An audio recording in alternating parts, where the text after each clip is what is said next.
Yo, Omers, balik lagi ke My Cigar Channel. Hari ini gue kedatangan salah satu temen diecaster, temen bagi pengalaman sharing tentang ilmu-ilmu diecast. Nah, hari ini beliau datang khusus ke sini mau collab sama gue. Kita mau ngejelasin satu casting yang menurut gue, I think everyone like it. Langsung aja. Here we go. Yes. Oh, perkenalkan diri, Om. Halo, nama saya YR. YR ya, FB-nya ya. FB-nya YR, Instagramnya juga YR_Hot Wheels. Di diecast udah berapa lama, Om? Diecast udah start dari tahun 93. 93 beliau udah main diecast. My God guys, 93. SMP udah main. SMP kelas 1. Ini masih bertahan sampai hari ini, Om ya? Sampai tahun 2020 sekarang masih koleksi, masih beli, masih jajan-jajan, koleksi masih juga, jualan juga, kecil-kecilan ya. Pokoknya intinya koleksi, jualan itu kita ekstra lah. Komplimen. To support your hobby. Betul. Alright, jadi hari ini Om kita mau bahas salah satu castingan yang menurut gua it's worldwide ya. Di US suka, di Europe suka, di Jepang suka, di sini suka semua. Nah, castingannya adalah ini Om. Oh iya, ini mantap nih. Datsun 510. Ini apa ya? Sedan ya? Sedan. 2 pintu? Iya. Apa 4 pintu ini? 2 pintu dong. 2 pintu. Oke. Om bisa jelasin sedikit nggak tentang castingan ini sendiri?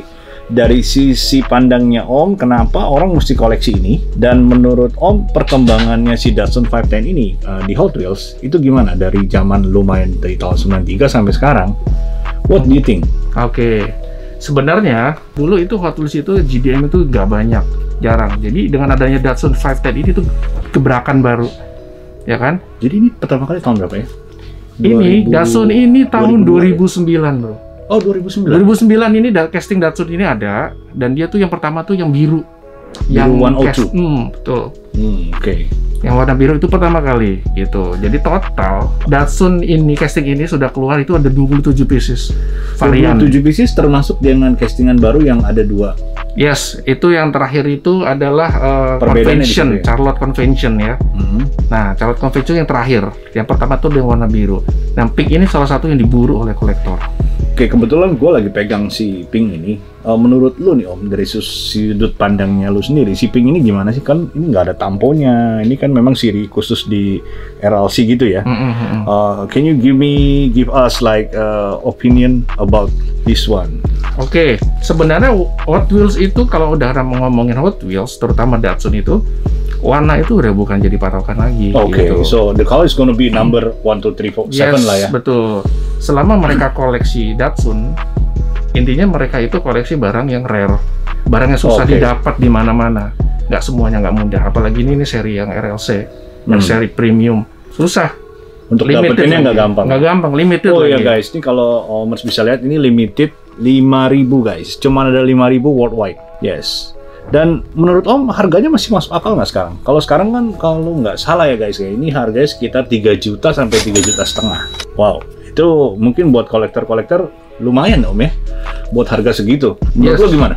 Ya, bisa diibaratkan ini hanya 5.000 orang yang bisa punya kan. Sementara kolektor kita nggak bisa hitung berapa jumlahnya. Di Indonesia aja udah pasti ribuan. Oh, especially like kemarin kan yang baru renew membership itu kan ngebludak banget gitu kan. Nah, yang contohnya itu. Otomatis kalau yang baru aja keluar sudah diburu kolektor.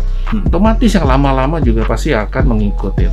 Gitu. Oke, jadi sebenarnya kalau kayak kenaikan harga itu kan ada tuh istilah tanda kutip gorengan segala macam gitu ya.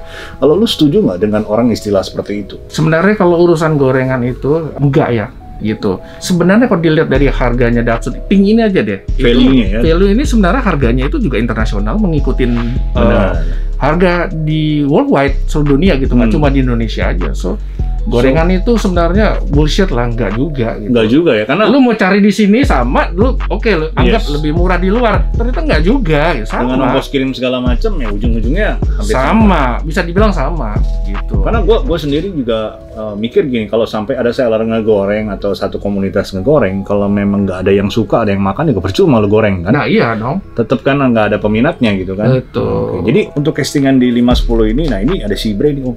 Ini kayaknya melekat banget collection lo juga kan ya? Yes, ini salah satu favorit kan? Lu bisa kasih opini nggak about this model, about this series? Menurut lu tuh kerennya di mana?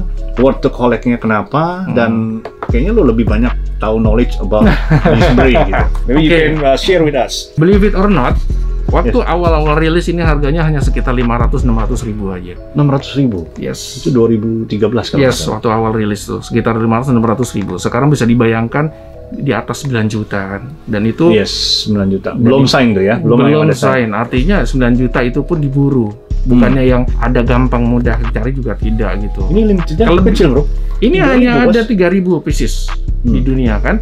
Nah, kebetulan Bray ini kan mobil aslinya ada gitu. Memang dia Bray ini ada. John Morton ya? John Morton gitu, Peter Brock ini ada. So kalau misalkan mobil ini limited banget gitu. Paling bagus malah dilihat dari semuanya. Iya, nggak ngebosenin ya?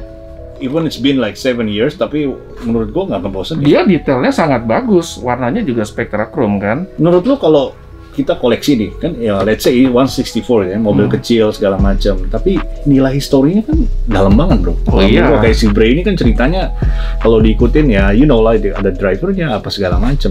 Beberapa hal yang menurut lo bisa lo share ke penontonnya Mike Sigara Channel nih. Kalau untuk koleksi itu ada nggak kata mahal, murah atau nyesel beli, bisa nggak di-share Om? Kalau menurut lu gimana? Menurut pandangan lo sebagai kolektor? Kalau gua ya pegang banget yang namanya lebih baik nyesel beli dibanding tidak beli. Itu udah pasti gitu.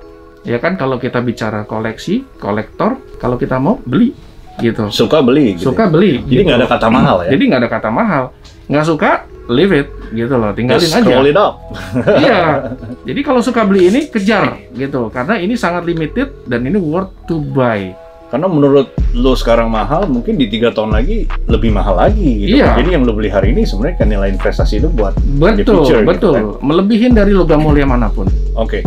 Nah yang gue lagi sering bahas nih Om, menurut lo ya diecaster sendiri di Indonesia, karena kita stay in Indonesia, di 2020 menurut lo selama lo main ya, jadi lo kalau dihitung 93 ke 2020 itu kan ada perkembangannya sendiri. Nah kalau diecaster Indonesia sekarang ini menurut Om gimana pandangan Om? Gimana Kalau sih kita, lebih is more fun, lebih more variatif? Oh jelas. Karena gini, kalau kita melihat perkembangan tahun 93 itu castingnya membosankan ya. Bosankan ya? Nah, membosankan. Itu aja. Dan kebanyakan juga barang-barangnya fantasi, muscle. Tapi seiring makin kesini, Hot Wheels makin bagus, bervariasi kan. Lebih banyak kerjasama dengan company-company besar. Dan gitu. Mobil-mobilnya juga mobil-mobil yang betul-betul disukain.